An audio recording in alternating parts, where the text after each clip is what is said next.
Hello everyone, so I will be doing my April wrap up for the month of April. I sadly only read 2 books. I got the flu and so I was just laying in bed, not doing anything, and it sucked. And that's why I haven't uploaded in a while.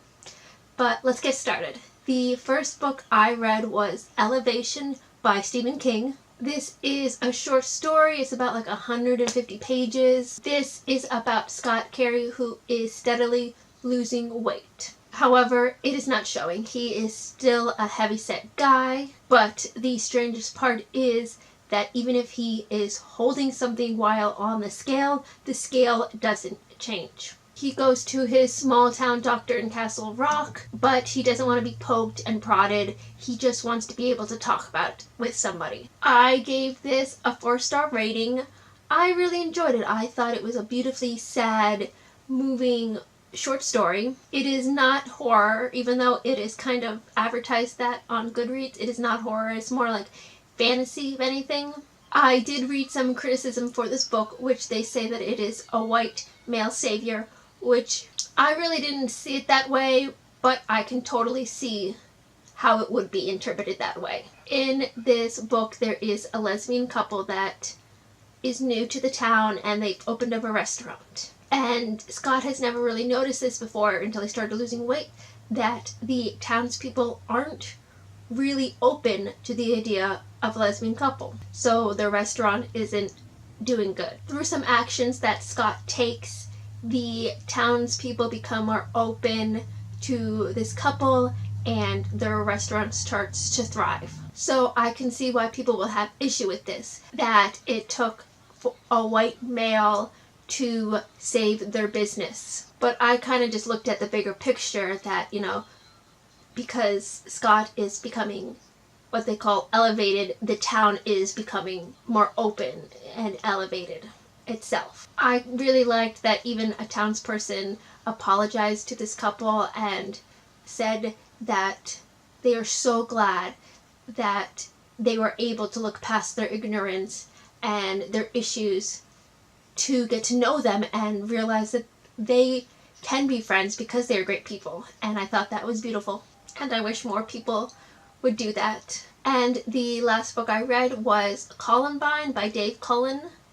I read this for the Petermon Book Club, and this is a true crime novel about the shooting that took place on April 20th, 1999 in Columbine High School. I think this is such an important book to read. I didn't expect me to be as affected as I was by this book. It was just so detailed and so devastating on many levels that you really felt it. It did take a lot out of me to read this book, but I really think it is important for everyone to know what really happened that day, especially since this was the first really big shooting that took place and it inspired a lot of shootings after that.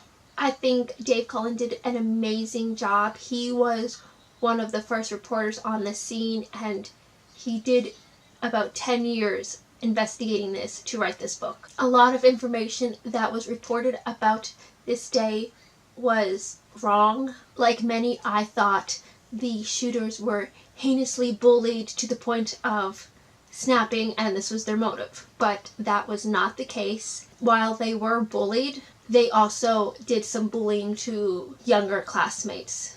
So it wasn't their motive for shooting. I believe, like many, that one of the shooters, Eric, was basically a psychopath, and Dylan was very depressed and suicidal. And when he met Eric and Eric started planning this, he kind of just joined in. But I do not think bullying was their motive. I also didn't know that it wasn't just a shooting. It was more like a terrorist attack because they planted bombs.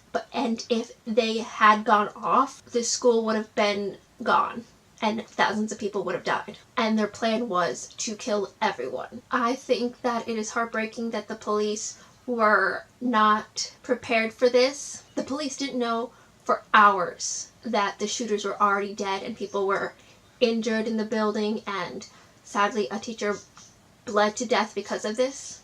And afterwards the police didn't really know how to handle this.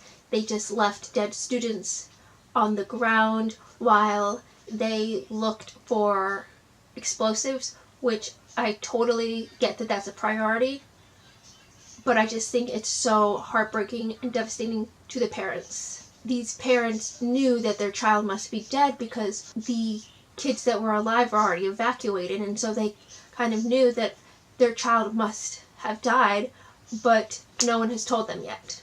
And there is this heartbreaking story about a father who didn't know his son died until the next day, when he saw a picture from the scene that the media was putting out of Columbine, and in the background his son was lying there dead. And I think that is such an awful way to find out that your child has died. And what's even worse is that he tried to go to the school for them to release the body, and the police refused. They didn't even put like a sheet over, and I just can't even imagine what that person must have went through. What I find really sad is that this could have been prevented. There were many signs that this was going to happen, but the correct actions weren't taken, especially on the police side. Eric, one of the shooters, had a website where he was threatening one of the kids, and the parents called the police and they said they would take care of it, but nothing really came of this, which if they had,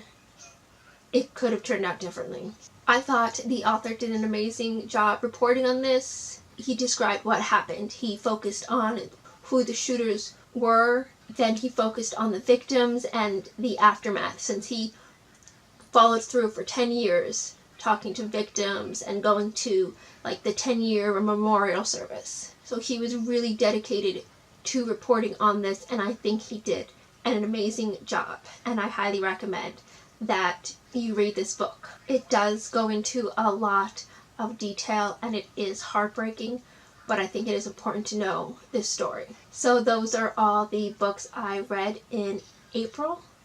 Like and subscribe, and I will see y'all later. Bye.